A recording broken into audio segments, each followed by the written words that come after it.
जी हां, तो war zone से एक ऐसी खबर आई है जिसके बाद से यह सवाल उठने लगा है कि क्या जेलेंस्की जाने वाले हैं। जी हां, भीषण जंग के बीच जेलेंस्की ने बहुत बड़ा फैसला लिया है। डिप्टी डिफेंस मिनिस्टर की बर्खास्तगी के बाद जेलेंस्की ने अब रक्षा मंत्री रेज़निकोव को भी हटा दिया है। रेज़निकोव पर भ्रष्टाचार के गंभीर आरोप लगे। रुस्तम उमेरोव यूक्रेन के नए रक्षा मंत्री बनाए गए हैं। 18 महीने से जारी जंग के बीच जेलेंस्की का यह फैसला क्या युद्ध के रुख को मोड़ेगा या यह कदम जेलेंस्की के लिए आत्मघाती साबित होगा? सबसे बड़ा सवाल यही है। बिल्कुल, इस बुलेटिन में वॉर जोन की तमाम बड़ी खबरें आप तक पहुंचाएंगे। साथ ही ये भी बताएंगे कि यूक्रेन की मदद के लिए अमेरिका अब कौन सा बड़ा कदम उठाने जा रहा है। हमारे संवाददाता मनीष झा भी इस वक्त लाइव हमारे साथ होंगे। वो डिटेल में समझाएंगे कि वॉर जोन में इस वक्त चल क्या रहा है। लेकिन शुरुआत इस वक्त की बड़ी खबर से करते हैं। बुलेटिन की बड़ी खबर आपको बता दें, भीषण जंग के बीच जेलेंस्की ने बहुत बड़ा फैसला ले लिया है। जी हां, यूक्रेन के रक्षा मंत्री हटा दिए गए हैं। जेलेंस्की ने रक्षा मंत्री रेज़निकोव को हटा दिया है। रुस्तम उमेरोव होंगे यूक्रेन के नए रक्षा मंत्री। इस वक्त की सबसे बड़ी खबर, जेलेंस्की की तरफ से ये बहुत बड़ा फैसला, यूक्रेन के रक्षा मंत्री को हटा दिया गया है और नए रक्षा मंत्री उनकी जगह लाए गए हैं। रेज़निकोव को पद से हटाया है। बड़ा फैसला, बड़ा उलटफेर यूक्रेन में हो गया है।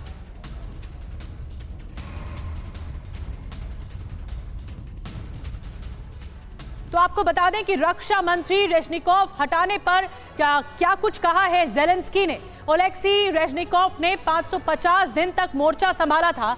ये कहा गया यूक्रेन को अब नए रक्षा मंत्री की जरूरत है। जेलेंस्की की ओर से कहा गया वॉर में अब नई स्ट्रैटेजी बनानी जरूरी है, ये भी कहा गया। और इसके अलावा रुस्तम उमेरोव यूक्रेन के नए रक्षा मंत्री का ऐलान भी किया गया, वो नए रक्षा मंत्री होंगे।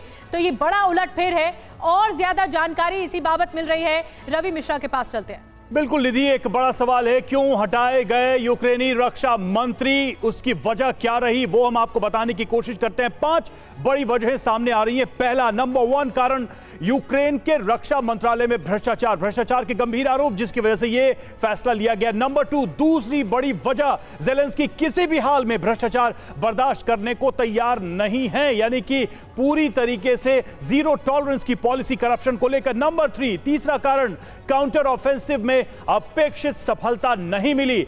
चौथा कारण, नए रक्षा मंत्री जंग के लिए नई रणनीति बनाएंगे। और 5वां बड़ा कारण, नया रक्षा मंत्री बनाकर सैनिकों का मनोबल बढ़ाने की ये कोशिश है। तो ये प्रयास दिखाई दे रहे हैं, इसके पीछे की बड़ी वजह भी साफ तौर पे नजर आ रही है। तो ये सारी चीजें हैं और जो कारण हमने आपको बताए वो कारण अपने आप में है। लेकिन बिल्कुल युद्ध के बीचों बीच ये जो बड़ा फैसला लिया गया है, इसके क्या फायदे होंगे या क्या वाकई में कोई इसका नुकसान होगा, ये तो आने वाला समय बताएगा। लेकिन ठीक उस समय जब यूक्रेन के हमले बढ़ रहे हैं, ठीक उस समय जब युद्ध की तेजी बढ़ाई गई है, ये एक बड़ा फैसला है। तो रेज़निकोव को हटाने से जंग पर क्या असर पड़ेगा, इस पर भी जल्दी से नजर डालते हैं। रेज़निकोव को हटाना जेलेंस्की के लिए आत्मघाती हो सकता है, यह आशंका व्यक्त की जा रही है। रक्षा मंत्रालय में बड़े बदलाव से यूक्रेन की रणनीति पर असर पड़ सकता है। सैनिकों की मौत और हथियार तबाह होने लोगों में असंतोष को हवा मिल सकती है, यह भी बताया जा रहा है। और रेज़निकोव को हटाना जेलेंस्की के लिए बड़ी चुनौती भी बन सकता है, क्योंकि बिल्कुल एक नए मोड़ पे है यह युद्ध। जेलेंस्की पर भ्रष्टाचार का आरोप लगा तो सत्ता भी जा सकती है, क्योंकि करप्शन को ही ग्राउंड बनाकर जेलेंस्की यह फैसला ले रहे हैं। मनीष हमारे साथ, हमारे सहयोगी इस वक्त न्यूज रूम में हैं, जो इस युद्ध को शुरू से ही बहुत बारीकी से देख रहे हैं। मनीष, जो कारण बताए गए हैं और जो फैसला लिया गया है, उसका सीधा इंपैक्ट क्या दिखाई दे रहा है, और क्या आने वाले समय में यही जो कारण जेलेंस्की बना रहे हैं बड़े बदलाव के लिए, उनके गले की भी फांस बन सकते हैं? बिल्कुल सही कहा रवि आपने। वैसे भी अगर आप दूसरे के लिए गड्ढा खोदते हैं तो खुद भी गड्ढे में गिरते हैं, ये बात तो कही जाती है। पिछले 1.5 साल के जंग के दौरान ये पहला मौका है जब मैं जेलेंस्की से एक बात को लेकर सहमत हूं कि यूक्रेन को नए अप्रोच की जरूरत है। रही बात यूक्रेन को नए रक्षा मंत्री की जरूरत थी, तो मुझे लगता है आने वाले कुछ दिनों में आप देखेंगे कि लोग कहेंगे कि यूक्रेन को नए लीडर की भी जरूरत है। और हुआ भी यही है। बीते कुछ समय से यह बात चल रही थी कि जेलेंस्की का विकल्प कौन होगा। जेलेंस्की के विकल्प के लिए जिन कुछ नामों को आगे रखा जा रहा था, उसमें से एक थे डिफेंस मिनिस्टर ओलेक्सी रेज़निकोव। और मैं आपको बता दूं कि इसके बावजूद कि डिफेंस मिनिस्ट्री के तमाम ऑफिशियल्स पर बड़े बड़े गंभीर आरोप लगे, लेकिन रेजनिकोव पर निजी तौर पर कभी कोई आरोप नहीं लगा। लेकिन इसके बावजूद कल रात में जेलेंस्की ने वो फैसला लिया जो यूक्रेन और रूस के जंग का सबसे बड़ा फैसला हो सकता है। इसको आप इस रूप में समझिए कि रूस और यूक्रेन के जंग में जब रूस के रक्षा मंत्री और वैगनर चीफ के बीच लड़ाई हुई तो बलि किसकी दी गई? पुतिन के करीबी प्रिगोजिन की, क्योंकि युद्ध के दौरान आप उस रक्षा मंत्री को नहीं हटाएंगे जो 1.5 साल से सेना का नेतृत्व कर रहा है। लेकिन यहां रेजनिकोव को आपने हटा दिया, एक ऐसे आदमी को जो प्रॉपर्टी फंड देख रहा था, एक ऐसा आदमी जो ग्रेन डील में नेगोशिएशन में भाग ले रहा था। और आरोप लगाए गए मनीष, आरोप लगाए गए कि भ्रष्टाचार के आरोपों के तहत हटाया गया है। लेकिन क्या सिर्फ रेजनिकोव तक सीमित थे ये आरोप? इस पर भी बात करेंगे। और वॉरजोन पर क्या ये टर्निंग पॉइंट साबित होगा? एक बड़ी खबर आ रही है, जैपोरिजिया में रूस यूक्रेन में भीषण जंग इस वक्त चल रही है। रूसी सैनिकों पर ताबड़तोड़ फायरिंग की गई है, गोलियां बरसाते दिखे यूक्रेनी सैनिक। यूक्रेन ने जारी किया है फायरिंग का वीडियो।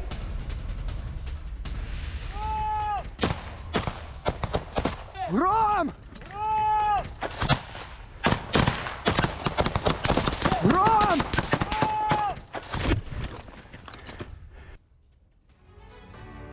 और एक और अपडेट आपको वॉरजोन से दे रहे। बैरक्टार ड्रोन से यूक्रेन का हमला, रूसी गाड़ियों को निशाना बना। यूक्रेनी हमले में रूसी गाड़ियां तबाह हुई हैं बैरक्टार ड्रोन से। ये देखिए किस तरीके से इन गाड़ियों को टारगेट किया गया और हिट किया गया।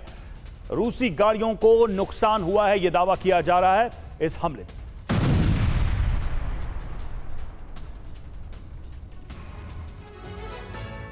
और एक और बड़ी खबर है, रूस के अंदर यूक्रेन का बहुत बड़ा हमला हुआ है। न्यूक्लियर प्लांट को यूक्रेन ने निशाना बनाया है। यूक्रेनी ड्रोन अटैक पर रूस का दावा सामने आया है। यूक्रेन के ड्रोन हवा में ही मार गिराए गए हैं। इसके अलावा आपको बता दें कि प्लांट पर ड्रोन गिरता तो हो सकती थी बड़ी तबाही, ये भी आशंका थी, लेकिन इसे मार गिराया गया है।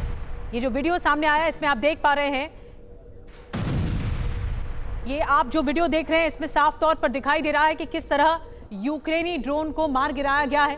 रूस इस ताक पर है कि किस तरह से यूक्रेन की हर रणनीति को फेल किया जाए।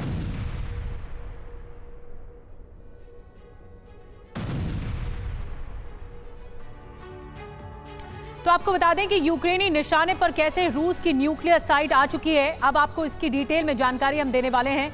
यूक्रेन ने कुर्स्क में कुर्शातोव न्यूक्लियर प्लांट पर ड्रोन से अटैक किया है। प्लांट के पास तैनात एयर डिफेंस ने यूक्रेनी ड्रोन मार गिराया है। जी, और एक हफ्ते में दूसरी बार न्यूक्लियर प्लांट पर यूक्रेन ने अटैक किया है। ड्रोन का मलबा गिरने से प्लांट की एक बिल्डिंग में भीषण आग लग गई। बिल्कुल, और यह भी बताया जा रहा है कि यूक्रेन से जारी हमलों के बीच एटमी साइट के पास बहुत मजबूत घेरा बनाया गया है। मनीष झा का एक बार फिर से रुख करना होगा। मनीष, ये जो ताज़ा हमला है जो यूक्रेन की तरफ से एस्केलेट किया गया, इसके क्या मायने हैं? यूक्रेन अभी इस वक्त क्या ताक पर है? क्या कोशिश करने की वो मंशा कर रहा है? एक तरफ अपने गृह युद्ध से लड़ रहा है, भ्रष्टाचार के आरोपों के तहत गृह मंत्री को हटा रहा है, तो दूसरी तरफ यहाँ पर भी हमले कर रहा है। बिल्कुल, देखिए यूक्रेन का ये कदम दरअसल पूरी दुनिया के लिए तबाही का एक संदेश है। हम अपने दर्शकों को बता दें कि रूस यूक्रेन सीमा पर कुर्स्क में कुर्चातोव न्यूक्लियर पावर प्लांट के 4 यूनिट हैं, जिसमें से 3 यूनिट अभी फंक्शनल है और कुल 3000 मेगावाट बिजली उत्पादन करने की इसकी क्षमता है। और बीते 3 दिन में 2-2 बार यूक्रेन की तरफ से ड्रोन हमले किए गए इस न्यूक्लियर पावर प्लांट को निशाना बनाकर। जरा सोचिए, उसके ड्रोन अगर न्यूक्लियर पावर प्लांट के मुख्य रिएक्टर तक पहुंच जाएंगे तो फिर क्या होगा? चेरनोबिल जैसी बड़ी घटना घट सकती है और फिर उसके जवाब में रूस परमाणु बम तक का इस्तेमाल कर सकता है। जब आप उसके न्यूक्लियर प्लांट को अटैक करेंगे तो वो रेड लाइन जो पुतिन ने ड्रॉ की हुई है उसको लगातार प्रोवोक करने की जेलेंस्की कोशिश कर रहे हैं, रूस के न्यूक्लियर पावर प्लांट पर हमला। और पिछले दिनों स्कोव में भी जो कुछ हुआ उसके बाद भी ये लगातार कहा जा रहा है कि इस लड़ाई को एक न्यूक्लियर वॉर की तरफ कंटिन्यू पुश किया जा रहा है, इसको धक्का दिया जा रहा है उस तरफ। और देखिए ज़ैपोरिजिया में यूक्रेन का ड्रोन अटैक, अलग अलग इलाकों में भीषण हमला हुआ है। रूसी टैंक को निशाना बनाया। यूक्रेनी हमले में रूस के कई टैंक तबाह हुए हैं, जिसकी तस्वीरें सामने आई। ये देखिए, ये तस्वीरें अलग अलग इलाकों की हैं जहां पर ये हमले किए गए हैं, फ्रेश अटैक की ये तस्वीरें ज़ैपोरिजिया से हैं। ज़ैपोरिजिया में यूक्रेन का ये ड्रोन अटैक, टैंकों को बनाया गया निशाना। और एक और बड़ी खबर आपको बता दें, चेचन लड़ाकों के हमले का नया वीडियो सामने आया है। यूक्रेनी ठिकानों पर जबरदस्त अटैक किया गया है। जैपोरिजिया में जंग लड़ रहे हैं चेचन लड़ाके।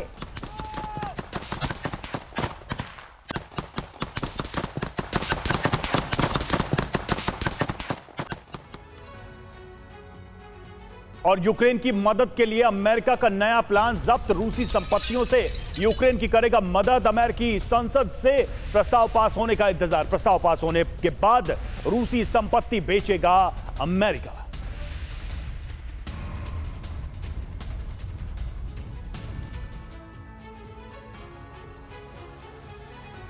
तो रूसी संपत्ति से यूक्रेन की मदद की जाएगी निधि। और ये योजना क्या है, ये प्लानिंग पूरी क्या है, जरा इसको भी हम बिग वॉल के माध्यम से दर्शकों को समझाने की कोशिश करते हैं कि कैसे इस प्रॉपर्टी से मदद की जाएगी। तो रूसी संपत्तियों से यूक्रेन की मदद, जी हां, यूक्रेन को हथियार और जरूरी चीजें देने के लिए अमेरिका का ये प्लान है। बिल्कुल, दुनिया भर में जब्त रूसी संपत्तियों से यूक्रेन की मदद करेगा अमेरिका।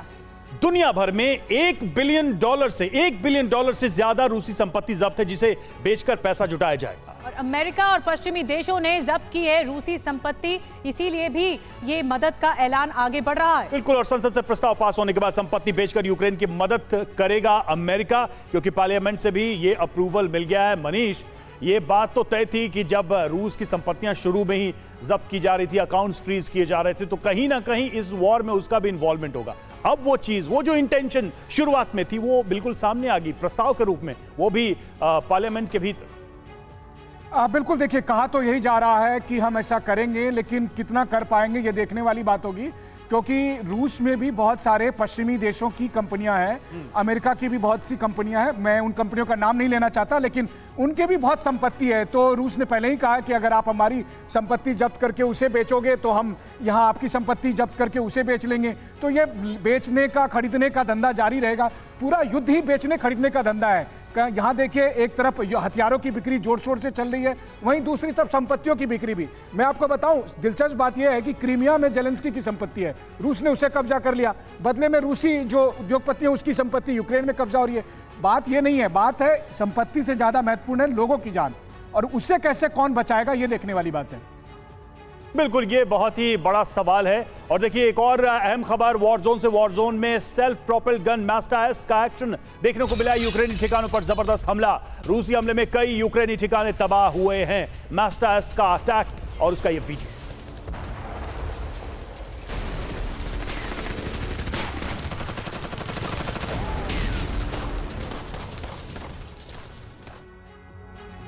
और एक और बड़ी खबर है, चलती टैंक पर ATGM से हमला हुआ है। रूस ने यूक्रेनी टैंक को निशाना बनाया है। यूक्रेनी टैंक पर 2 बार अटैक किया गया है। रूसी हमले में यूक्रेनी टैंक तबाह हो गया।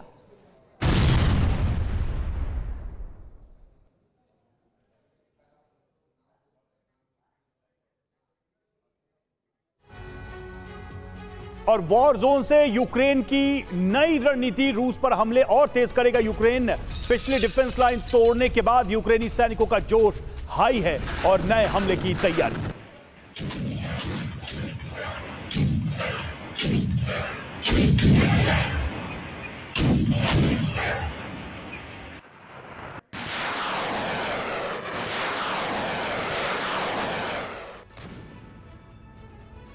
तो यूक्रेन के अपने काउंटर ऑफेंसिव को आगे बढ़ाने की ये रणनीति है। अगला कदम क्या होगा उसकी हम बात कर रहे हैं। तो रूस की पहली डिफेंस लाइन तोड़ने के बाद यूक्रेन ने यह फैसला लिया है, रूस पर अब और तेज अटैक करेगा यूक्रेन और ये हमले बढ़ाएगा। रूसी कब्जे वाले इलाके पर अब ज्यादा से ज्यादा हमले करेगा यूक्रेन। रूस के कब्जाए इलाकों को जल्द छुड़ाने की तैयारी है। रूस के आगे की डिफेंस लाइन को तोड़ने की प्लानिंग भी ज़ेलेंस्की कर रहे हैं। ज़ैपोरिज़िया, डोनेट्स्क के कई इलाकों में भीषण जंग चल रही है। साफ तौर पे यह कोशिश है कि रूस को और पुश किया जाए, उसकी जो डिफेंस लाइन है उस पर और हमला किया जाए, उसको तोड़ा जाए। और रूस यूक्रेन युद्ध से आगे बढ़ते हैं। एक और बड़ा जो वॉर फ्रंट है वो है चीन ताइवान का। ताइवान की सीमा में घुसे चीन के एयरक्राफ्ट, ये बड़ी खबर मिल रही है। 2 एयरक्राफ्ट ताइवान की सीमा में घुसे हैं। जवाब में ताइवान ने भी एयरक्राफ्ट भेजे हैं। चीन के एयरक्राफ्ट को खदेड़ा गया है। तो ताइवान एक्टिव हो गया है क्योंकि बॉर्डर इलाके पर जो चीन के एयरक्राफ्ट देखे गए उसका जवाब भी एयरक्राफ्ट से ही दिया जा रहा है।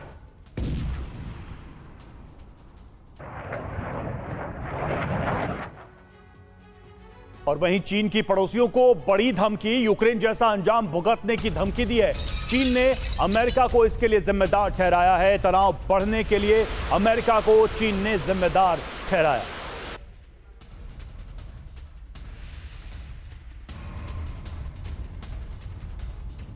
तो चीन ने अपने पड़ोसियों को धमकी दी और सीधे तौर पर अगर देखा जाए तो ताइवान इसमें सबसे बड़ा टारगेट है कि यूक्रेन जैसा हाल होगा।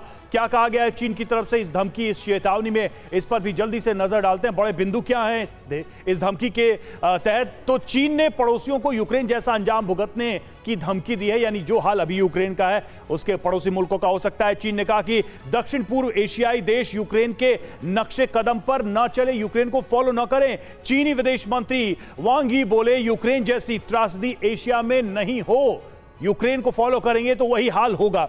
एशियाई देश बातचीत, सहयोग के जरिए क्षेत्रीय सुरक्षा को बढ़ावा दे, साथ में अपील भी की गई है। धमकी और अपील दोनों।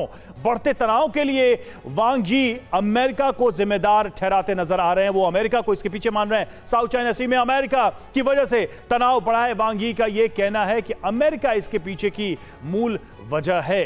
क्या मनीष क्या ऐसा हो सकता है कि यूक्रेन जैसी स्थिति हो? क्योंकि यूक्रेन और रूस और चीन, ताइवान या दूसरे देश, बिल्कुल डायनामिक्स अलग है, बिल्कुल सिचुएशन अलग है और हिस्ट्री भी अलग है। देखिए रवि, कहते हैं ना कि दिल की बात जुबान तक आ जाती है। यही असल में चीन की मंशा है कि रूस यूक्रेन युद्ध खत्म होने के बाद वो ताइवान पर हमला करेगा। लेकिन मैं आपको बता दूं कि चूंकि मैं खुद ताइवान में होकर आया हूं, मैंने ताइवान की मिलिट्री प्रिपरेशन को खुद देखा है। ताइवान ने इसके लिए पूरी तैयारी कर रखी है और अमेरिका ने भी 3 दिन पहले $80 मिलियन की वो फंड से मदद दी है जो अमूमन अमेरिका एक संप्रभु राष्ट्र को देता है, हथियार देने की घोषणा की है। इस वक्त अमेरिकी हथियारों की बहुत जरूरत है ताइवान को। लेकिन असल बात यह है कि दरअसल चीन ये सोचता है कि क्या वो रूस जैसा शक्तिशाली है, तो नहीं है। क्योंकि मुझे लगता है कि जितने सैंक्शन रूस पर लगे, अगर उसके आधे भी चीन पर लग जाए तो चीन शायद। लेकिन मनीष, इस बीच अमेरिका चुप नहीं बैठेगा अगर इस तरह की धमकियां चीन की ओर से आ रही हैं तो? किसी को चुप नहीं बैठना चाहिए। मुझे लगता है ताइवान भी चुप नहीं बैठेगा और इतिहास गवाह है, जब जब चीन और ताइवान की लड़ाई हुई है हमेशा जीत ताइवान की हुई है। और आप सोचिए ताइवान क्यों, कल के दिन में भारत के सामने जिस तरह हेगरी दिखाने की कोशिश करता है, क्या भारत चुप बैठेगा? क्या कोई और देश चुप बैठेगा? अभी फिलीपींस समेत 1 दर्जन देशों ने चीन के विवादित नक्शे को लेकर विरोध जताया। तो चीन चारों तरफ से घिरा हुआ है और कोई भी देश चीन के हमले के खिलाफ चुप नहीं बैठने वाला। चीन चारों तरफ से घिरा हुआ है, कोई भी चुप नहीं बैठेगा। और दूसरी तरफ एक नया मोर्चा, जो जंग का नया मोर्चा है, वो भी इस रूप में चीन की धमकियों के साथ खुलता हुआ नजर आ रहा है। बहुत बहुत शुक्रिया मनीष आपका ये तमाम डिटेल में बात करने के लिए।